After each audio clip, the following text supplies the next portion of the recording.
Sure. Hello, and welcome to Wise Up with Open Water, your regular dose of wisdom from the open water community.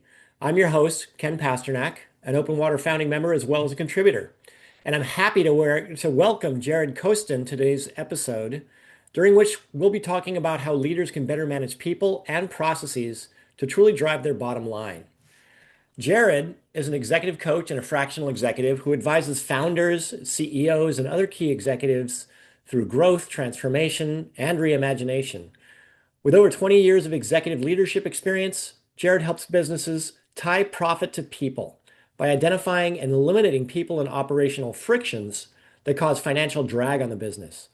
He facilitates the alignment of strategy and execution by creating clarity and alignment as a structured roadmap, implementing processes and systems that create structure, sustainability, and measurement, and strengthening relationship and leadership EQ to enable leaders to communicate effectively and clearly, to build trust, and support an environment of innovation and excellence. So, Jared, a lot of goodness in that introduction, a lot of deep and meaningful topics and processes to think about. I'd love to start with the concept of tying profit to people. It sounds like you have a model for that, and I'd love to hear you talk a little bit about what it is and how it works. Yeah, well, I mean, first and foremost, thank you for having me on this podcast. I love to talk about what I do. I'm passionate about it. And that intro sounds like a lot, and it's a bit overwhelming at times. But really, when you simplify it, tying profits to people is really just a euphemism for leveraging people's abilities to execute. And it loosely breaks down what many people view as difficult, but is somewhat corporate common sense. And the science isn't new or proprietary, rather, it's just simply how I like to simplify it. And that's one of the things that I do is I tend to oversimplify things in order to then work backwards into what the challenge is. So in essence, and this is really nothing new, but when people are properly enabled and when they're given the ability to innovate and create and feel that it's a safe space to do so, meaning they're not going to suffer consequences or discipline for experimenting, they will be more engaged. And when they're more engaged, they're going to take pride, they're going to innovate, they'll work more efficiently, and ultimately, they will deliver back to a client or customer something that is quality, something that provides value. And with that, equally important, you build employee and customer loyalty and customer retention and customer growth, and it all follows. And it's a big cycle that all starts with leadership EQ. And so what I focus heavily on is the executive and leadership development side of it, and realizing that leadership EQ is the keystone or the driver to it all. So, I think a lot of our listeners are going to be highly familiar with the complexity of organizations, with the Mhm. challenges of managing people, with the goals, but also the challenges of building that engagement. Yeah. I'm curious as to what are some ways in that you've seen as successful for number one, building leadership EQ, but also helping translate that into overall engagement. Yeah. Well, I have a model that I call CAPS. It's nothing new. It's just the way I frame it up. And that really stems off of clarity, alignment, processes, and systems. Hmm. And when when you look at a client who may be struggling, a CEO, a founder, a private equity portfolio lead who just sees that everything is lined up, the strategy for the business is there, the resources to get it done are there, but somehow something's just not clicking, and it's not translating into the financial returns that they expect. I tend to layer over this CAPS model. And where that stems from is clarity around the strategy and goals and the direction of the business, truly what we refer to obviously as the North Star. Hmm. And then layering over the alignment of everybody involved in the system with what their authority level is, what their accountability is, what their timelines are. And oftentimes from an alignment standpoint, people say, okay, well, the person or the people or the executive has to be aligned with the direction of the business. And that's absolutely true, but they don't always agree with the strategy. They Hmm. just have to be aligned with it. Maybe if it was their business, they would take the fork to the left instead of the fork to the right. But because they're in a system where they are receiving direction, they have to be aligned. If they're not aligned, that's another story and we could talk about it. But alignment really floats at the top with, do I know what my authority is? Do I know what my accountability is? Do I know what the timelines are? Do I know what the KPIs are? And am I prepared to cascade that down through my organization? So that alignment piece is really important. And of course, the processes and systems that tie it all together to enable it to actually be done. Um, in in my experiences as a corporate chief HR officer for many, many years, what often had been missing from these models as I was doing webinars and reading books and going to sessions was very few people spoke about the operating rhythm that ties it all together and makes it happen.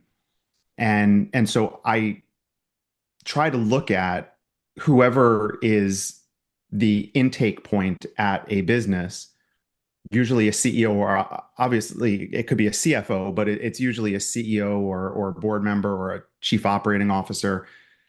One of the first things that I ask after we start talking about the leadership team and what types of communications and what type of education has been done and how much they've been involved is, how often do you revisit the KPIs? How often do you revisit the strategy to make sure that it's targeted to what the end game is, what the vision is? And do the line level employees who are doing the work understand what that rhythm is? And do they know when they're going to be reviewed? Do they know how often the client contracts are being re-reviewed for scope changes and so on and so forth? And to me, again, that all comes down to leadership gaps between strategy and execution. But we just need to look at, and to me, it's not executional, it's leadership based, if that Hmm. makes sense. Yeah, I really appreciate you bringing up operating rhythm because I read about that in one of your recent blog articles, and I was fascinated by that idea because there's some process in there, but there's Yeah. also this concept of friction and how you either remove or reduce friction in the organization. And I'd love Yeah. to hear a little bit more about that. I mean, yes, leadership has a key role in that, but they can't do everything. How do you A, identify those friction points, and then B, how do you begin to relieve them and move that operating rhythm into more of a positive or predictable space? Yeah. Well, the operating rhythm should always be a positive space, and it's only as predictable as the team sets it to be. Okay. The operating rhythm is really, how often do we have meetings? And it's not meetings for the sake of having meetings. It's very targeted strategic planning, KPI review, P&L reviews, business unit reviews, profitability by client reviews, profitability by project reviews. For me, what I find is most of the time, the frictions are found by starting at the symptom and working your way back. Hmm. So if the CFO is seeing that margins are shrinking on client A, and you look backwards and say, okay, well, it's either a people, a process, or a technology issue.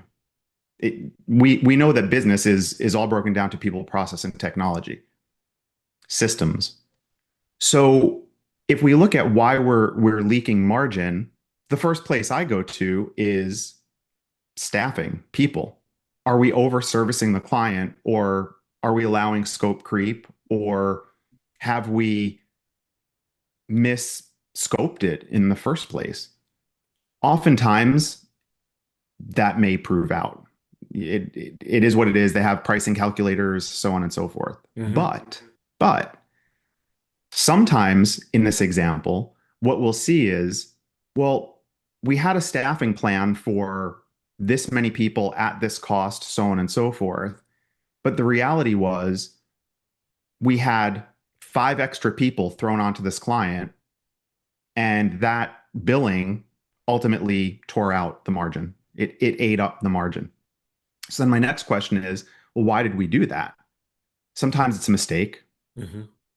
It could be a mistake, but sometimes it's because there was a quality issue or there was a client delivery issue and the client expressed discontent with something. So the reaction to that was, let's just throw more people at it, get it fixed as quickly as possible. Let's be reactive and get at it. And so therein lies where the friction point is. A client became discontent for whatever the reason, so we just threw people at it. We didn't necessarily look to what it is. It could be the QA person was constantly missing something, and so they need training, education, they're miscast in the org chart, whatever it may be. It could be that they're just negative because they don't understand what they're doing and it's unclear, they don't have clarity. It could be a number of things, but if we start at the symptom and we work our way backwards, we generally find where that friction is. The Mm. challenge is sometimes executives don't want to admit to it because it can make them look weak, but it doesn't. It Hmm. doesn't. It just shows that they are caring about getting things done. They care about the client, they care about the business, and they throw all hands to fix a problem, but they're so focused on putting out the fires of the day that they're really not looking strategically back at the business. It's not a bad thing for them. It just means that they need some education and that their leadership EQ needs to be grown and adjusted a bit.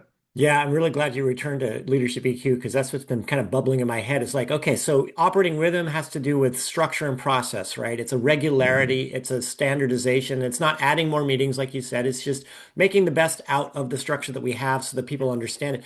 But without that leadership EQ, there's nothing to hold it together, right? I mean, there's it's just a structure. Yeah. That's my unique point of entry. Yeah. So Okay. sometimes people look at me and they say, "Well, are you an operational executional consultant?" No, I'm an executive coach. Mm. It's what I do. I do executive and leadership coaching, but I have so much commercial experience to be able to dive down into the depth of what's going on in the business and Hmm. what's missing. And that friction point is very often leadership EQ. Again, not a bad thing. There's a lot of great people in great companies, but it's not natural for people to think from a leadership standpoint when you have a board chair or a CEO or a private equity investor who's sitting in the meeting room with you saying, your team's not delivering, just get to it. Like you need to fix this. Well, fire alarms go off in your head. And so you don't default to, okay, how do I manage this from a leadership standpoint? You look at it from how do I manage it from an executional standpoint? Yeah. Oh, I think I can relate to that personally right now, right? With the ways that businesses are shifting in this year and having a board and having those types of perspectives really does put you into a reactive mode when Yeah. reactive mode is not what you need. No, no, absolutely. And it happens even at the CEO level. Yeah. Employee turnover is high, and the CEO says to the head of HR, "Fix it." There's a client retention issue, and the CEO tells the chief revenue officer or the chief client officer, "Just fix it." Hmm. There's a quality issue, and they tell the head of development, "Fix your QA issue." But what does that really mean? Mm. It's just fix it. How? Yeah. Right. Yeah. No, this is all very relatable for me and probably for a lot of our listeners. I'm curious, actually, Jared, tying back to your career as a chief human resources officer and the time you've spent inside these organizations from that vantage point, that area of responsibility. What are the differences now between the role you've played advising leaders as this executive coach and the traditional role of HR? And Yeah. is there a way to maybe rethink the role of HR in these organizations to improve or to close those gaps? Yeah. I mean, that's a topic in and of itself. Sure. As a global CHRO, I was truly lucky enough to work with CEOs who believed that I was as integral to the business as the CFO. And I worked very closely with the private equity investors as well, both on acquisition projects and so on and so forth. That doesn't happen at every business. So I was really blessed that I had that arrangement with my leadership. The primary difference for me was that I operated at levels where I was regularly meeting with the board. I had my hands touching deep into operations. I didn't just oversee human resources, but I also oversaw twice the information technology team, real estate facilities, pretty much the entire back of house except for finance and marketing. And so I didn't lose touch with the business. I was really deeply ingrained. And I used to have a corporate saying in any boardroom that anybody's been in with me, I used to say, I will absolutely enter any battle that I have to, so long as I know I'm going to win it from the beginning. If I'm not going to win it from the beginning, I won't start the battle. And the way I did that was staying close to my CEO and keeping them in my back pocket. So if I knew that there was a challenge with client leakage, client retention, and I had to have a discussion with the chief client officer or one of the regional managing directors. Before I ever had that conversation, I brought it to my CEO and said, hey, just want to let you know this is a discussion I'm going to have. Here's how Hmm. I'm going to address it. Here's what I'm going to recommend as the remedy. And I would go through that process first. And then if he or she agreed with me, I would go into that discussion. And if it came up from the client services team or whatnot back to the CEO, I always knew that he was going to say, "Yeah, I knew that Jared was going to have this conversation with you. We talked about it, or he came to you at my suggestion." And so I think that oftentimes senior HR executives fall into one or the other type scenarios. Either they're very strategic, like I was, or they're extremely transactional, although they may think they're strategic. Um, but ultimately, when they elevate, they have to understand the business. They have to understand the commerciality of the business.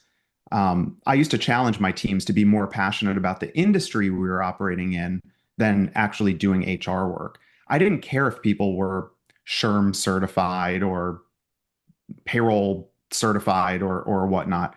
I cared more that they knew what was going on in the industry and that they were a student of the industry because that kept them close to people. And the last thing you want from an HR perspective is for your senior HR leadership to lose touch with the employees.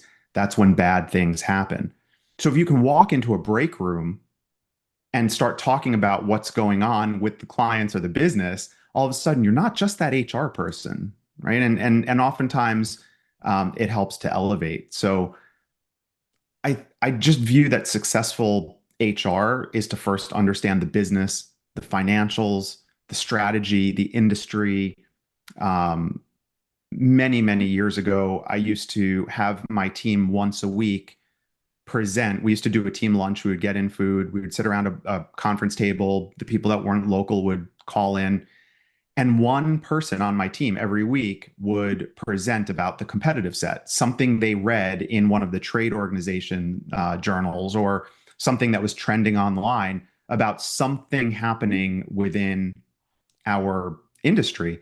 And I really think that that's an essential part of managing the business. The other thing that helps is when you have to have what I'll call a difficult conversation with somebody managing the business, chief revenue officer, chief client officer, you know, chief creative officer, if it's a creative company, the chief product officer. If you talk the talk of the industry, you instantly have their ear. If you're just the HR person or just the finance person, it can sometimes be an argument or a disagreement, but they'll put you at that same level if you can speak the speak. And I think HR can be very much empowered by that. So that was always my method, and I take that now to my consulting business. I am more a student of business than I am leadership tactics, HR tactics, or so on and so forth. And I just think that makes a difference. Yeah, what I'm hearing, the word that I'm hearing so strongly in what you just talked about is connectivity. It's like connectivity to the industry, connectivity to the business, connectivity to the people or the Yeah. departments. If that connectivity is lost, then continuity is lost. Relationships get degrade, friction mounts, all these things. Hmm. And being more connected, and I'm not talking about technologically connected, I'm talking about what you've just outlined. It's Yeah, being more connected really does relieve a lot of these tensions or these friction points. And I absolutely. mean, I'm envisioning this direct line between people and profits here as a representation of connection, right? Because that's Hmm. at the end of the day, we started with that, but it also feels like that's the thing that we need to make sure is clear. Absolutely. And when you look at this clarity, alignments, processes, and systems model, it's not linear or binary by any means. It moves around. And if you could whiteboard it, it would almost look like a crime scene investigation because there would be links and lines through everything. But this exactly is an area of alignment Hmm. that we're talking about, especially within a corporate environment or what I do, being able to go into a boardroom doing what we do and have great logical conversations with the people that are sitting at that boardroom table. The advantage I have now is being independent and being in an advisory role. Generally speaking, the company is open and already knows that I'm being brought in for a reason. That's different than having, let's say, a chief HR officer or a VP of HR within an organization who's also then going into the meeting room. I carry that understanding. That's why I've been brought in. If they didn't believe that I had it, I wouldn't be there. And so it's less of a task for me now, but that corporate CHRO experience that I had Hmm. set the tone for how I was able to actually build out the framework of my business. Yeah. You know, I'm curious about your experience in applying your expertise, your background, and your coaching, the disciplines and the structures that you've talked about. What are some signs of success that the symptoms are being alleviated, that things are working? What do you look to or look for in an organization to say this CAPS model is in effect now? Yeah. It's very metric driven. If we're Okay. looking at a challenge or a symptom being client retention, if we see that start to remedy, then we know it's working. If it's a margin issue and we know that we're losing 5 to 10% margin year over year, if what is being done starts to alleviate and those margins start to widen back up, then we know it's working. One of the easy things that's always talked about is client and employee retention. Employee retention is a difficult one now because people have different motivating factors and people don't always leave because they feel that they're getting beaten up at work now. People have opportunity. Um, some people just want to become gig workers and work on their own because they tire of the corporate environment. But to a certain extent, employee retention can also play a role in that. There's really a dictionary of business metrics, but any of the financial metrics that a CFO and a board looks at are indicators of whether it's working. Hmm. The last piece, and it's a softer one, but CEO frustration or founder frustration. If they Hmm. are being a bottleneck because every decision is coming up to them, or they're having meeting after meeting and they're talking about getting aligned, not moving forward, it starts to wear at them. And when they are able to step out of managing the business and working on the business instead of in it, Hmm. that is a huge indicator of things working as well. And for me, being being an advisor that comes into the business, an ongoing engagement is a pretty good indicator that what I'm helping them with is working. Yeah. Yeah, absolutely. Well, it must be very satisfying, to It come is. in and I have similar experience. You come in and you see things in a certain state and you leave and Yeah. things are in a different state and you feel the Yeah. energy, uh, the difference in the energy, the sort of the culture of the organization or the way they manage or the attitude they have towards it. And that feels very good. Yeah. It does. And, you talk about metrics, but some of these things are also maybe a little intangible. You just kind of feel Hmm. it. Yeah. But you know when the feeling's right. And I guess you want to keep things. I also really appreciated your blog on strategic ambiguity. You don't want things to be so ambiguous that people think they know what's right. No. You want No. them to be clear enough, back to the C in caps, that people do know what's right, or at least what's on strategy.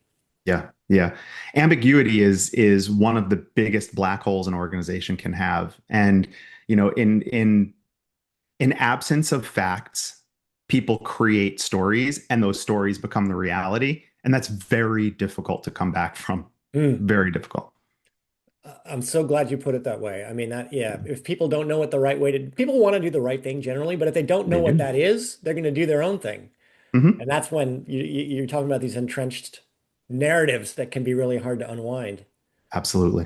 That Yeah. was actually one of my favorite blog posts to write. It's funny because I view strategic ambiguity as a positive in my work because I'm in the dimension of brand and identity, and you want to be Hmm. about something that's big enough that gives you room to move and grow, Hmm. but it still needs to feel clear to people. So to me, that ambiguity is a good thing, but from an operational standpoint, ambiguity is not a good thing. So it's really interesting to hear how these terms and words can take on different meaning.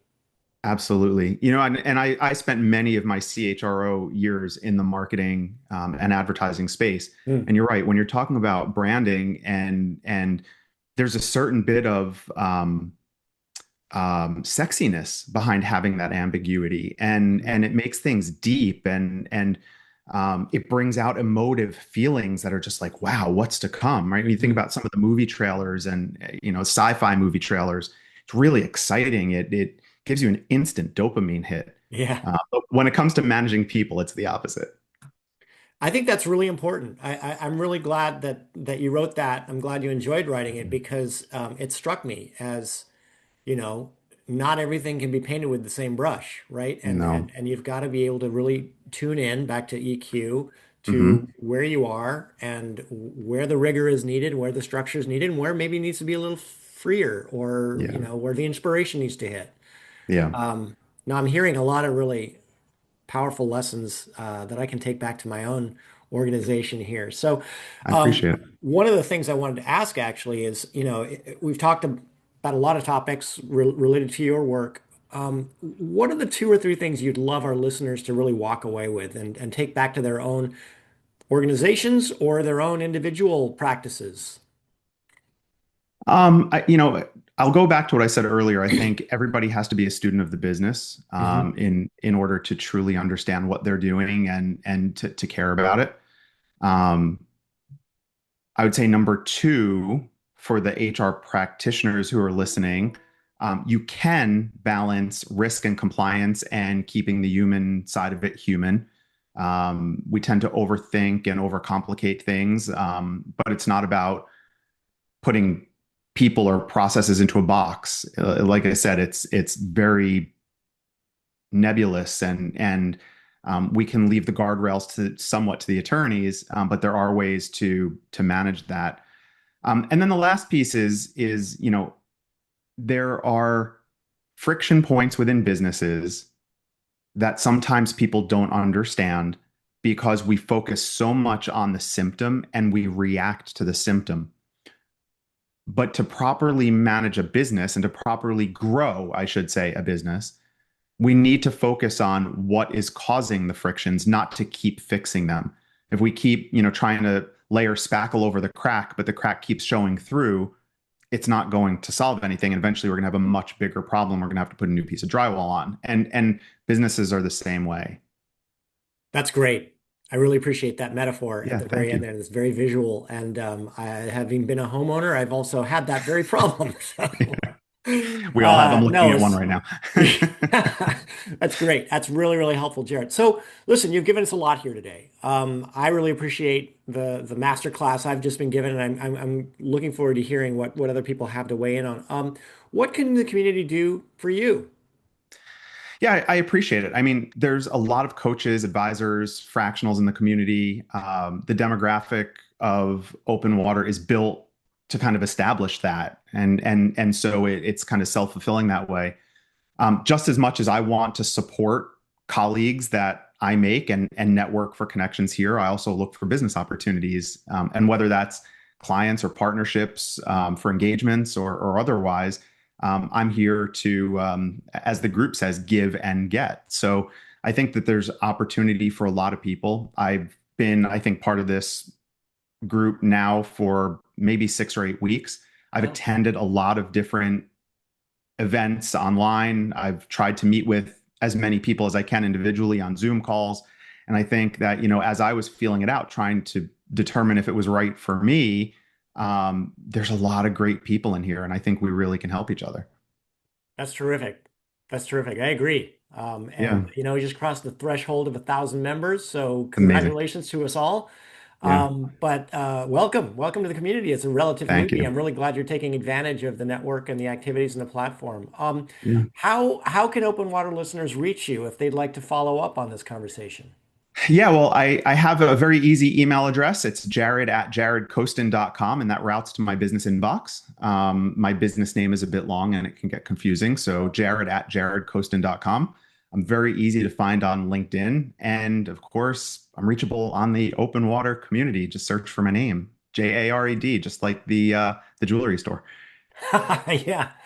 Well, thank you for all of that, Jared. This has been super cool. Great way to spend a Friday, just afternoon for me, Pacific time.